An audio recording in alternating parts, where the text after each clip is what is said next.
Okay, hello everybody, welcome back to my channel today. I'm Kevin, and today we're back to our First World War topic. Today, our topic is about the terms of peace. So, after the armistice of November 1918, it brought the fighting of the whole world to an end. In January 1919, the Allies leaders invited diplomats, or you could say the negotiators, from 32 nations to meet in Paris.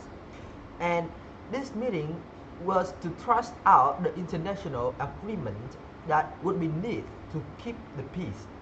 But many of the international diplomats disagreed about the terms, and the leader of the defeated nations weren't even consulted.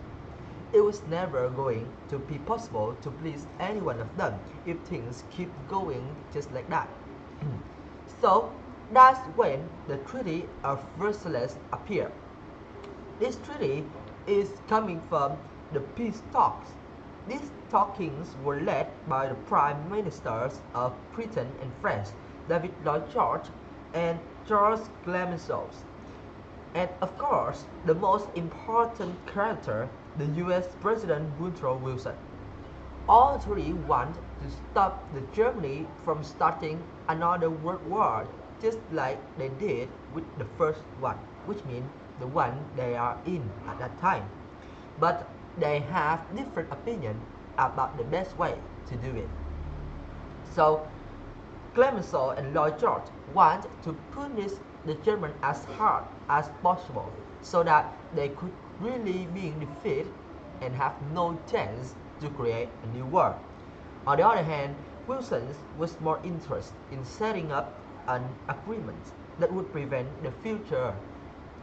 In the end, the three leaders reached an uneasy compromise set out in Treaty of Versailles, so called because it was signed at the Palace of Versailles outside of Paris.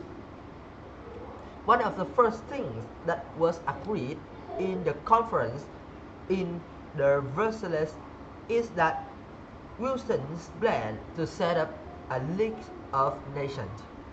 This would be a diplomatic organization in which internationally dispute could be discussed in peace, and the place or the organizations that nations could join, people could join and discuss about a problem so that they could solve it without any war. But of course, it had limited success because its members disagreed most of the time on how it should be run, and ironically, the US never joined. Eventually, these organizations was replaced after the Second World War by the United Nations, led by the US. To limit the Germans' power at that time, the organizations of Wilson is not enough, and that's why the treaty forced them to make huge cuts in the size of their military and to hand over their colonies overseas. They even had to give up some territories in Europe too. And those territories include the territories of Polish, French, Danish, and of course French and Belgium that the German has took from the 19th and 18th century. So perhaps the most controversial part of this Versailles Treaty is not just about the German need to give back the territories that they own, but that they have to take something named the War Guilt, which states that the Germany was the one to blame by starting the first fight of the First World War, and because of that, to compensate for the damage done during the fighting, the Allies has ordered the Germany to pay them a huge sums of money. These payments, known as reparations, were eventually set at $6,600,000,000, a sum which is huge. And of course, because the sum is so big, the Germans estimate that it would take until 1984, which means more than 70 years to pay it off. Although the German politicians weren't invited to the Paris Conference and to the treaty, but after the Treaty of Versailles had finished, they were asked to come and sign for what they didn't have the chance to talk or to discuss about. And of course, those politicians of Germany were shocked by how harsh the terms were, and at first they refused to sign. But of course, by hallucinations, at that time, the Germans had no choice but to accept.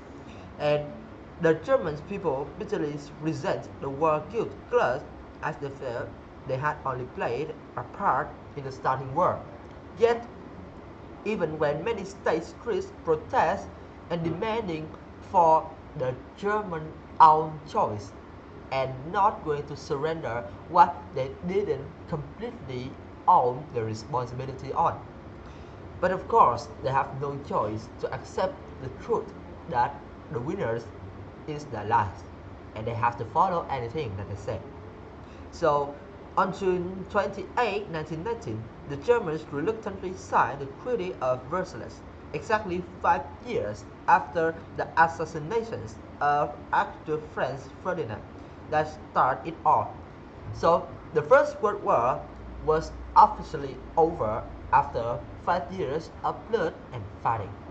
So that's all I want to talk to you guys today about a little bit of political terms and how that the winner get the chance to decide what they want on a loser, even when those losers are not completely responsible for what they did and for starting the war, because everything comes from the the nations and the government own profit.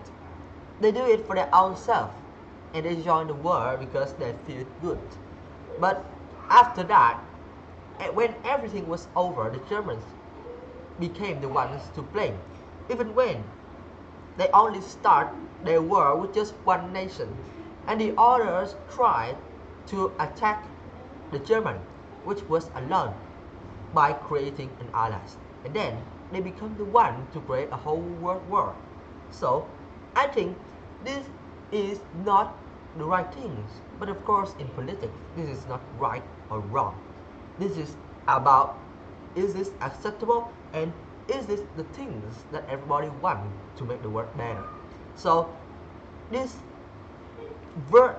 this Versailles Treaty showed us another side of the policies, or the politics, that is always about profits, always about plans, and always about how and when that those things was talked, was negotiated, and was discussed about. Everything is because every nation want their own goods. We couldn't ask the people to do it fairly, because of course politicians only look on the nation's side. They could not look as Jesus on every side. And if Jesus exists, I believe he will not going to blame anyone for starting a war, because it's all about their decisions for profit. And if he does blame, I think all countries who decide to join into the First World War or ask their allies for help, even when they are on the winning side, or even when they have the opportunity to stop the wars by the armistice, or by negotiating, or even by forgetting some things, some important things maybe. But after all, war is the worst things that must happen between an argument of two nations. And that's why every country who joined the war have their own reasons and have their own fault. So planning on one country's who was the first to start a war is just half right. It's not completely wrong, but it's not completely right as well. So after all, I just talk about the politics. That is some things that everybody just use their word to turn the terms and turn the table by the side that they want. And that's why we discuss about politics. on every topic, even in war, so that we would know about how politicians could use their skills and of course to navigate what they want when they're going to discuss, and also to understand how true how true leaders using their brains to make out a plans and make out an agreement with each other. It's always a little bit complicated for people who are not really interested in politics. But if we are interested in it enough, I believe we could talk about it and of course understand it why that people have to do such a choice. Alright, so that's all I want to talk to you guys today. Thank you for listening and I'll see you guys in my next video. Bye bye.